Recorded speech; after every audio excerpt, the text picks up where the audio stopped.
bem, que bom estar aqui, louvando a Deus, exaltando o seu santo nome, na presença daquele povo que Ele reservou para si, para ser dele. Nós estamos expondo esta carta e queremos inicialmente nesse culto saudar aos presentes, saudar os irmãos que estão nos assistindo ao longe, Pastor Evas, Estados Unidos, Deus te abençoe. Espero que estejas bem lá e que ficou assistindo nosso culto hoje, deve estar online conosco. E outros que estão recebendo a nossa imagem, Deus abençoe a cada um de vocês. Pastor Evas, ele foi fundador desse trabalho há 38 anos atrás. Tenho falado com ele quase diariamente nessa área de transição ministerial. E ele está muito satisfeito, animado e manda lembrança para todos que ainda lembram dele. Quem sabe ele vem visitar o Brasil qualquer dia desses aí. Vai ser uma honra, uma alegria muito grande recebê-lo. Então vamos para a palavra de Deus, Efésios capítulo 4. Efésios capítulo 4, nós vamos acompanhar a leitura na nossa telão aqui, a partir do verso 1 ao verso 6. Os que puderem, por favor, fiquem em pé para a leitura desses 6 versículos. Efésios capítulo 1, capítulo 4, verso 1 a 6. Por isso eu, o prisioneiro do Senhor, peço que vocês vivam de maneira digna da vocação a que foram chamados, com toda a humildade e mansidão, com longanimidade, suportando uns aos outros em amor, fazendo tudo para preservar a unidade do Espírito no vínculo da paz. Há somente um corpo e um só Espírito, como também é uma só a esperança para a qual vocês foram chamados. Há um só Senhor, uma só fé, um só batismo, um só Deus e Pai de todos, o qual é sobre todos, age por meio de todos e está em todos. Ó Deus, Tu és o nosso Deus, aquele que está em todos, age por meio de todos, abençoa a todos nós com a Tua presença santa, o Teu Espírito que nos orienta, nos ensina, nos admoesta, nos educa na justiça, a fim de que o homem de Deus, a mulher do Senhor, sejam perfeitos e perfeitamente habilitados para a obra que o Senhor tem para cada um realizar. Receba, Senhor, nessa noite a adoração do Teu povo. Recebe, Senhor, a nossa gratidão por tantas bênçãos concedidas a cada um aqui, por essa igreja, por cada membro que a representa. Oramos em nome daquele que amamos. Oramos em nome do Senhor Jesus Cristo. Amém, amém. Deus nos abençoe. Nós temos, irmãos, notado que todas as cartas de Paulo, as 9 cartas que ele escreveu, apresentam um equilíbrio muito grande entre ensinamento e prática, entre doutrina e conduta. A Bíblia não somente traz informações, mas a Bíblia quer que, ao conhecer essas informações, o crente viva de acordo com elas. A Bíblia não é somente um livro ético, doutrinário, mas é um livro prático, que espera que cada crente viva de acordo com os preceitos. Então, o apóstolo Paulo, ele faz um equilíbrio perfeito. Isso podemos ver claramente na carta aos Efésios. Esta carta aos Efésios tem 6 capítulos. E os primeiros 3 capítulos explicam ao crente acerca da doutrina cristã.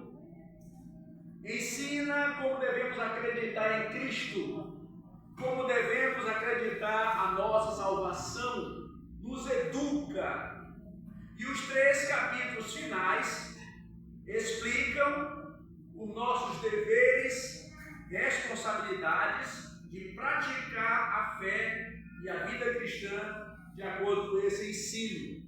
Portanto, a doutrina não é desassociada da conduta.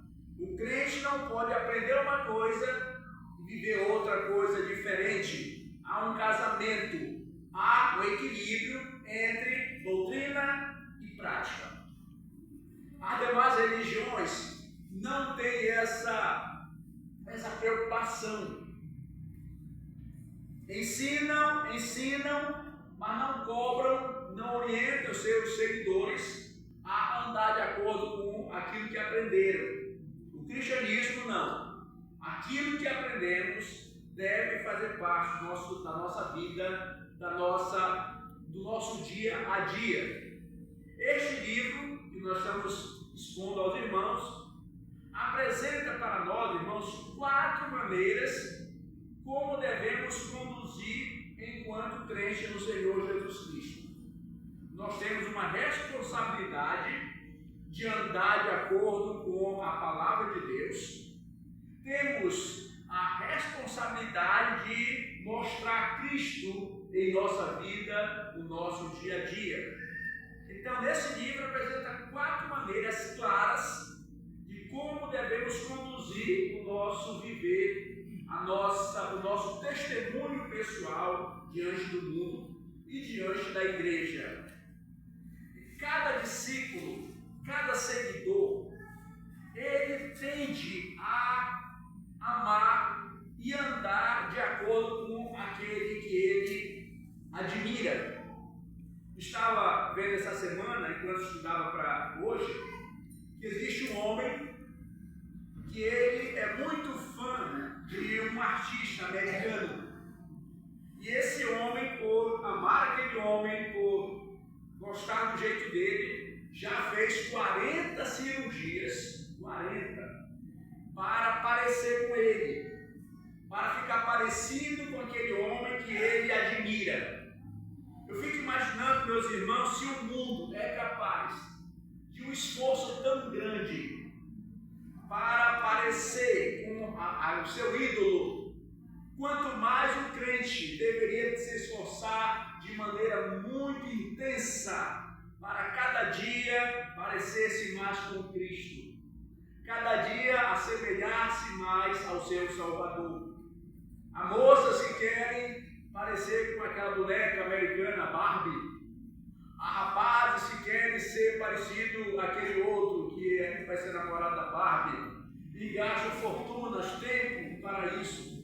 Tomara a Deus que nossos jovens queiram parecer Jesus, que nossos jovens queiram ser igual a Cristo, pensar como ele pensava, ver a vida como ele via, viver em obediência ao Pai como ele vivia, viver a vida cristã com o amor com que Cristo viveu aqui a sua missão. Cada discípulo representa o seu Senhor, que a igreja represente e torne visível o Senhor Jesus Cristo nesse mundo perdido e carente de tanta informação do céu. Então, as 4 maneiras que o apóstolo Paulo, na carta aos Efésios, apresenta de como deve ser o nosso andar, são destacadas aqui. Primeiro, ele nos ensina a andar em unidade, onde cada um procura o melhor do outro, cada um procura amparar ao outro, ensinar ao outro, cada um procura o melhor para o outro, que o egoísmo não seja algo presente no seio da igreja, mas que a cada pessoa seja dada a importância que ela tem. Não importa a sua condição financeira, a sua condição intelectual, não importa a sua origem, seu estado, cidade, se interior, uma grande capital. Aqui na casa de Deus, na igreja do Senhor Jesus Cristo, deve haver um esforço muito grande, um andar em unidade, considerando todos iguais ou cada um superior a si mesmo. Então, andar em unidade é missão da igreja de Cristo, ser uma só fé, um só amor, um só batismo, um só Senhor, só esperança. Também Paulo nos ensina que nós devemos andar procurando pureza, pureza de conhecimento e pureza de conduta, onde as palavras e as práticas torpes nem sequer sejam nominadas entre nós. O crente ele é chamado para ser santo, não sem pecado. Santidade não quer dizer uma pessoa que não tenha pecado, mas santidade significa viver de modo separado, como um vaso a serviço de Deus. Esse copo aqui, desde que ele foi comprado, está aqui já há algum tempo comigo, eu sempre tenho ele. Ele é consagrado para estar aqui. Ele não pode sair daqui. Ele não pode levar para a cozinha, não vai para a minha casa, não vai para ninguém. Ele é santo, ele é separado para estar aqui cada domingo comigo. Está aqui há muito tempo. Santidade é isso, é separar, exclusivar ou tornar algo exclusivo para alguma coisa. Um crente, ele foi separado para Deus. Ele pertence a Deus, a sua vida pertence a Deus, o seu corpo pertence a Deus, e esse corpo, essa vida, esse ser não pode ser usado por outro que não seja o seu proprietário, que é o próprio Deus. Portanto, o crente deve andar em pureza e santidade, porque ele pertence à propriedade exclusiva de Deus. Também o crente ele deve andar em harmonia. Ele não pode ser uma pessoa diferente no meio dos outros. Ele tem que ter a mesma orientação, a mesma visão, o mesmo coração, o mesmo sentimento, o mesmo interesse. Não pode haver entre nós desarmonia, não deve haver entre nós nenhum tipo de rivalidade. Somos irmãos, nascidos do mesmo Deus, todos com o mesmo propósito, e devemos andar juntos, caminhar juntos para o avanço e progresso do Evangelho e para a glória de Deus. E o crente também, segundo o que foi exposto em Éfeso, ou na carta de Paulo aos Efésios, ele deve andar em vida vitoriosa. Ele não pode andar de modo a ser derrotado em cada batalha que ele empreende. Tudo podemos naquele que nos fortalece. Amém? Portanto, meus irmãos, o crente ele tem que andar em vitória. E eu só conheço uma maneira de andar em vitória. Uma só. É andando com Jesus Cristo. É andando na fé. Andando na convicção de que a sua vida cristã é uma vida dedicada a Deus e fazendo a vontade do Senhor. O crente tem que ser, então, um crente vitorioso, um homem vitorioso, no sentido de que a sua vida possa manifestar as bênçãos de Deus. Como diz alguém hoje no livro lido, Deus muitas vezes não nos livra de entrar na fornalha, mas Deus nos livra do fogo da fornalha. Não importa se você está passando por dificuldade, se você está passando por tribulação ou sofrimento, o importante é que você saia dessa situação vitorioso para a glória de Deus. O importante é que você confie que Deus está lá, como Deus estava na fornalha, como Deus estava na cova dos leões. Deus estará na tua vida, nas tuas situações, para que você saia vitorioso, para trazer honra e glória ao nome do Senhor. Desenvolvendo, portanto, o tópico andar em unidade, queremos considerar os primeiros 3 versos que nós acabamos de ler. Por favor, volte para 1, 2 e 3. Por isso, eu, o prisioneiro do Senhor, peço que vocês vivam de um modo digno da vocação em que foram chamados. Todo mundo entende aqui que Paulo está nos fazendo uma exortação para ter um modelo de vida que possa manifestar a nossa fé, o nosso amor para com Deus e a nossa obediência, o que ele chama de modo digno do Evangelho. Então, meus irmãos, esse andar digno do Evangelho é algo que nasce normalmente em nosso coração quando chegamos a Cristo. O velho homem, a velha criatura morre e nasce uma nova criatura, um novo ser, com todas as capacidades e com todas as condições de ser uma nova criatura para andar de acordo com a vocação. Quando Deus entra em nossa vida, algo acontece. Algo muito majestoso acontece. Deus tira o coração de pedra e coloca o coração de carne. Deus tira uma mente ociosa, pecaminosa e coloca uma mente que tem agora uma alegria no Senhor de aprender, de desenvolver a sua salvação. Deus muda o nosso ser. O crente é alguém que Deus mudou, transformou. Alguém de Deus agora habita no seu interior. Nós não somos chamados para ser uma unidade, mas somos chamados para viver em união. Cada crente tem suas peculiaridades. A ver é uma pessoa muito tímida, outro mais extrovertido, outro mais rápido, outro um pouco mais lento. Mas o importante é que todos nós possamos caminhar juntos pela fé evangélica. Que não haja quem fique, que não haja quem avance, mas que todos possamos andar juntos, sempre visando o bem da obra de Deus, que acaba sendo o bem individual de cada crente. Todo crente que é bênção é abençoado.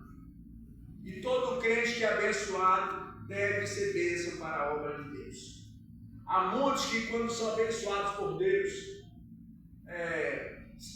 fecham o coração à medida que Deus te abençoa em todas as áreas da vida. Seja você também uma bênção. Não retenha somente para você as bênçãos de Deus, compartilha. Se Deus está abençoando a tua vida, sê tu uma bênção também, porque Deus te abençoou, Deus te exaltou, Deus te separou, para que você fosse uma pessoa que Ele pudesse usar para trazer levantamento, exaltação e bênção para outras pessoas. Uma árvore não produz frutos para si, mas para outros. A sombra da árvore não serve para ela, mas serve para outros. Portanto, deixa Deus usar a tua vida em benefício de você ser bênção para outras pessoas também. Não tenha em vista o que é seu propriamente, mas cada qual tem em vista o que é dos outros. Assim Deus tem feito essa nova criatura. Então, no versículo 1, nós temos aqui ele falando que devemos ver de modo digno, a fim de preservar a unidade, que a igreja deve ser una, deve ter um comportamento adequado, único, a fim de preservar a unidade do Espírito, devemos considerar 4 atitudes. A primeira atitude é a humildade. O crente deve ser caracterizado por sua humildade. Ser humilde, em termos gerais, é colocar Cristo em primeiro lugar na vida. Primeiro lugar, Cristo. Os outros em segundo lugar e nós em terceiro lugar. É pesado. As leis dos céus são pesadas. As leis celestiais não são humanas. A humanidade diria, em primeiro lugar você, depois Deus e os outros que se virem. Não é assim que o mundo ensina, mas a Bíblia diz, Deus prioritário, ama ao Senhor, de todo o teu coração, a tua alma, o teu entendimento, ame a Deus sobre tudo e sobre todos. Ame aos outros e ame a você também. Portanto, ser humilde é colocar no devido lugar a nossa amabilidade. Deus em primeiro lugar, mesmo sendo crentes, irmãos. Acho que 95% já confessou Jesus como Salvador.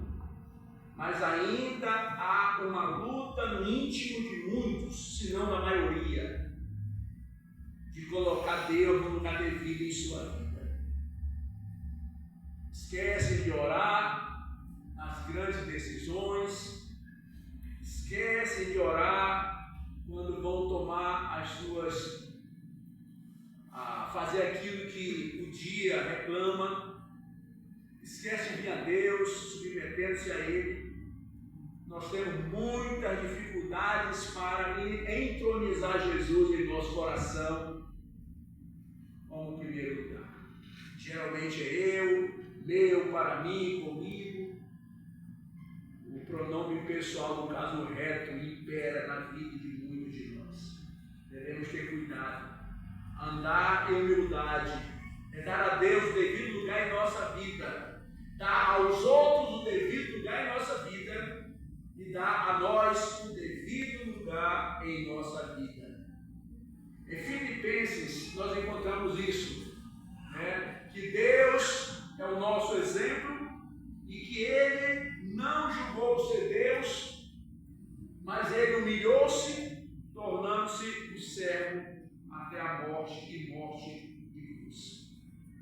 Não somente a graça da humildade, mas o crente tem que desenvolver a graça da mansidão. O verso 2, por favor, está aqui. Com toda a humildade e mansidão. Mansidão não é fraqueza, mas sim um poder sob controle. Um poder controlado.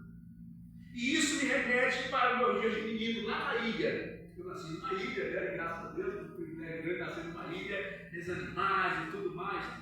Mas uma cena que eu não esqueço, eu tinha seus 4, 5, 6 anos, alguma coisa, o meu tio Israel, o nome dele, Israel, que eu amava, eu admirava muito ele, homem forte, está com o Senhor.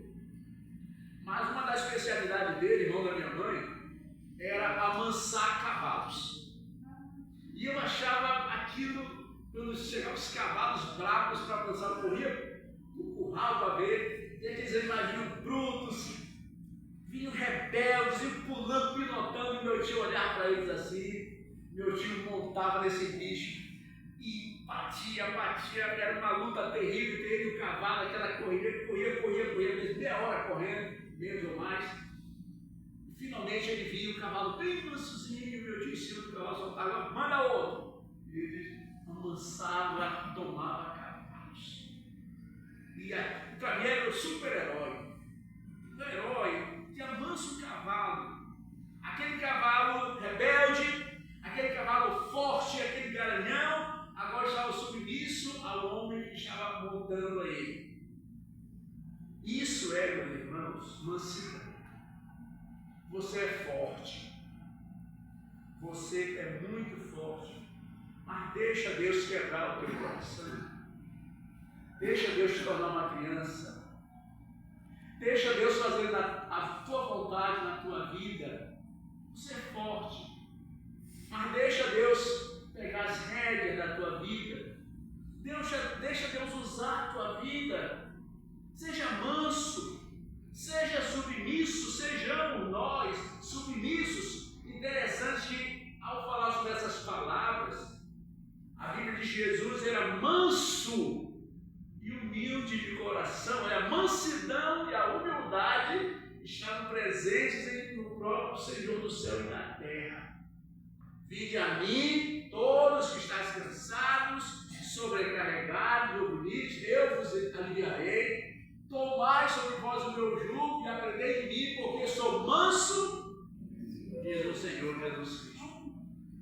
mansidão, portanto, meus irmãos, é a força sob controle. O homem controlado pelo Espírito, a mulher controlada pelo Espírito, mansa e humilde de coração.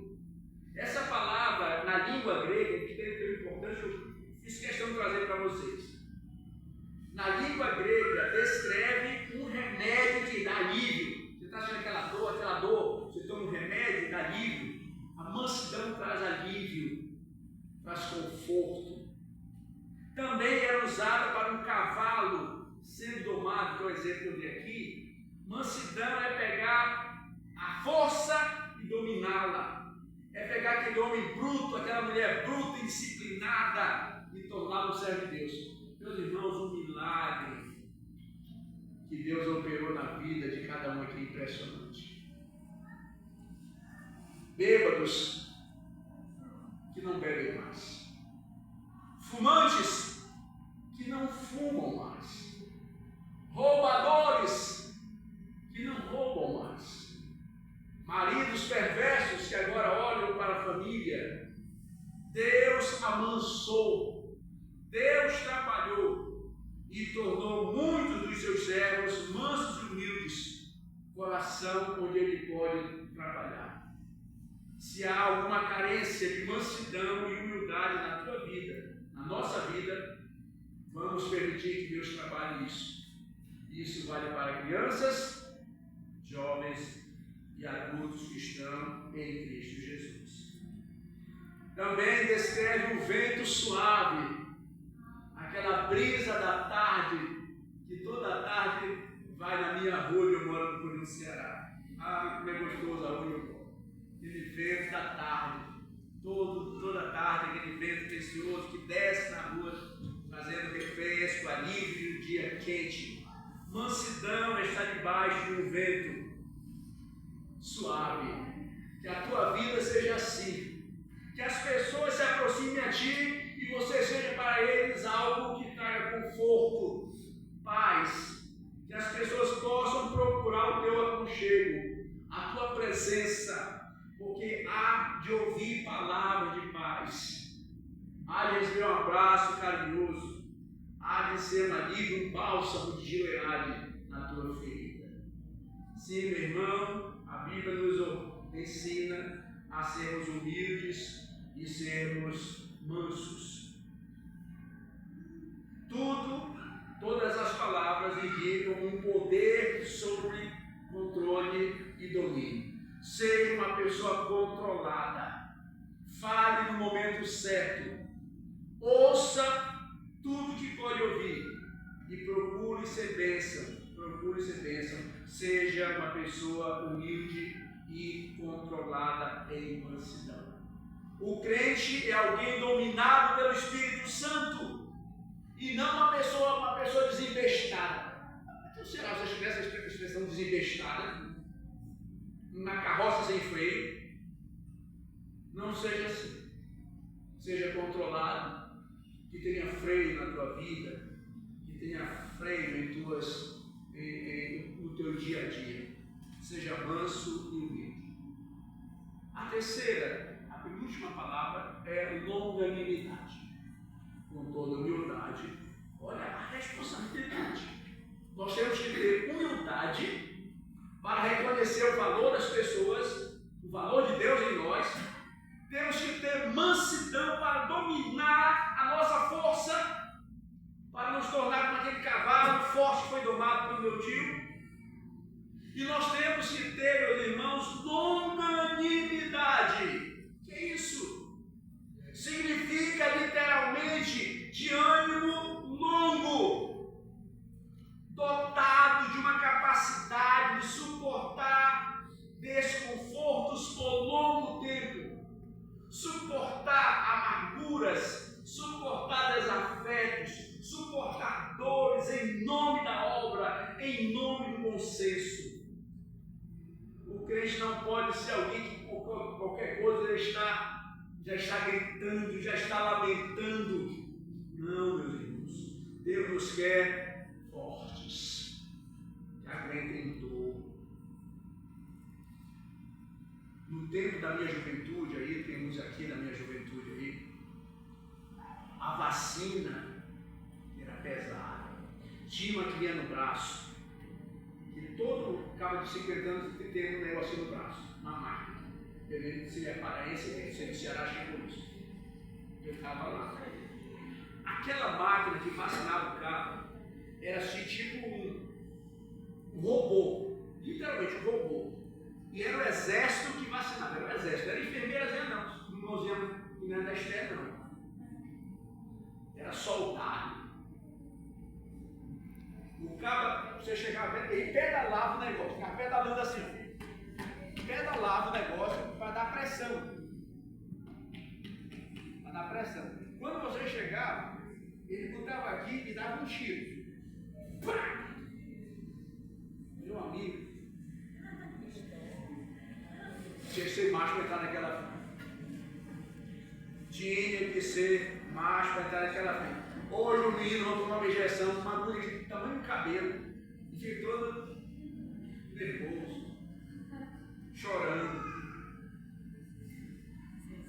Nós temos que suportar dores, temos que aprender a suportar amarguras, porque a vida cristã pode ou não impor sobre nós desafios terríveis.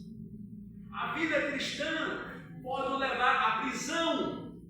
A vida cristã, o amor a Cristo, o amor à fé, o amor a Deus, pode nos levar a situações muito, muito constrangedoras. Por isso, o crente tem que desenvolver uma longanimidade, capacidade de suportar, capacidade de aguentar, de permanecer firme em meio às dificuldades. Isso nos leva a uma paciência, que é a capacidade de suportar. Essas graças não podem ser alcançadas fora de Cristo. A Bíblia diz em 1 Coríntios, o amor tudo suporta, o amor é paciente e o amor faz o bem. Por amar essa mulher aqui, muito, não é pouco não. Eu já suportei tanta coisa dela. Eu já comi tanta comida que não estava boa. Já fui onde não queria ir. Mas ela me faz tão bem. E se ela mandar, eu vou de novo. Se ela fizer, eu como de novo. Porque ela só me faz bem. O amor pode exigir alguma coisa de nós, mas o amor só nos faz bem. Deus pode até exigir uma lágrima no teu rosto, um suor na tua testa, mas no final Ele vai te abençoar tanto. Ele vai te retornar tanto, porque o amor Deus só nos faz bem.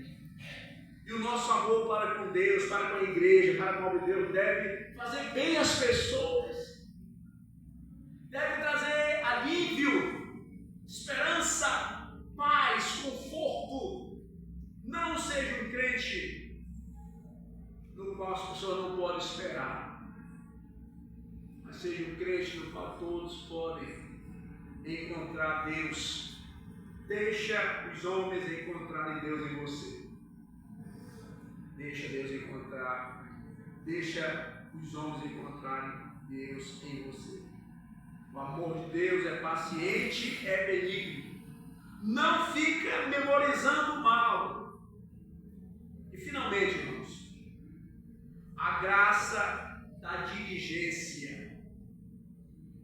No verso 3, fazendo tudo para preservar, e vamos acabar nesse verso 3, fazendo tudo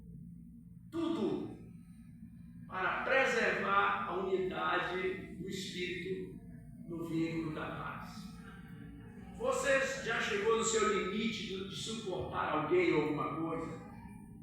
Você já fez de tudo para manter a união, a paz, manter a comunhão? Você já fez tudo ou não fez nada ou quase nada?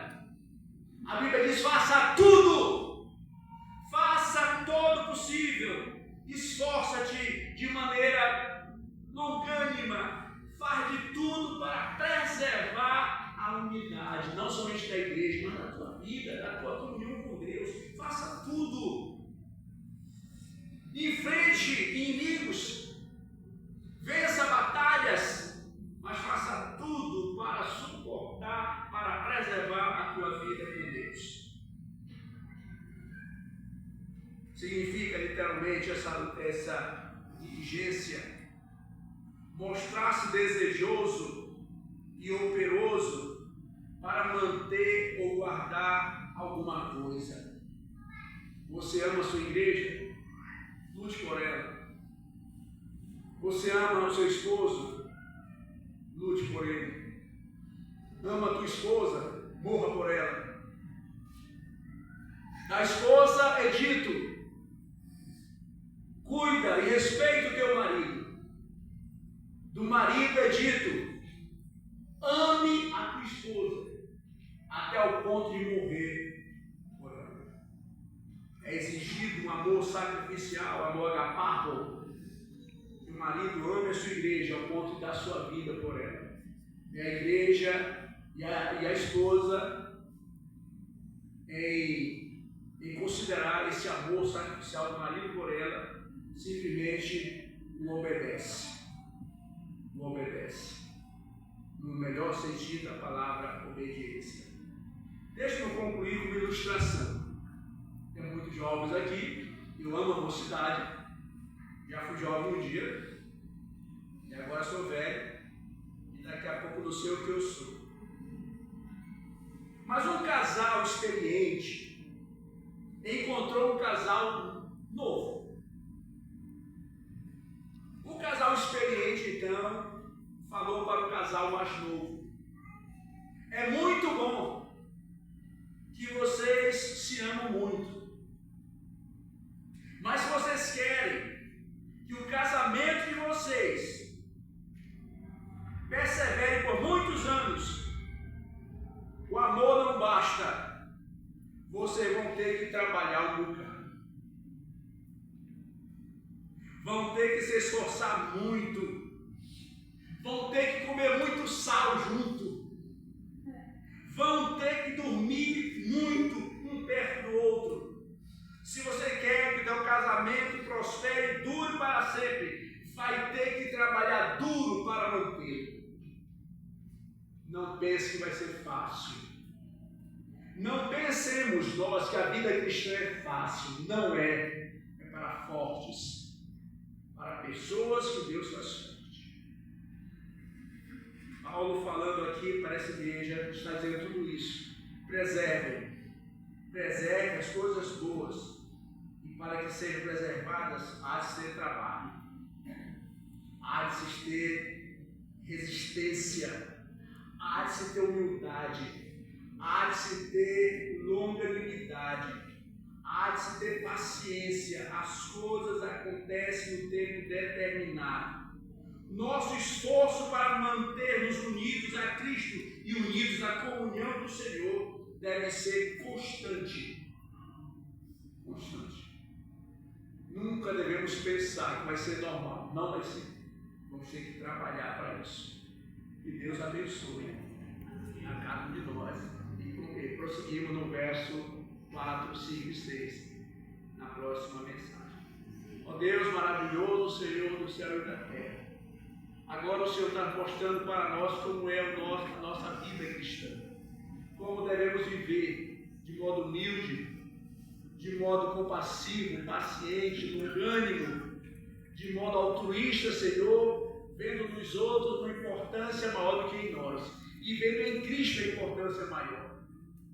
Que o povo está aqui, Senhor, para ser edificado, para ser construído na vida deles a Tua palavra e a ação, ó Deus, esperada em cada um. Receba de nós, Senhor, a nossa gratidão pela Tua palavra santa. Obrigado por tudo. Oramos em nome do Senhor Jesus Cristo. Amém. Amém.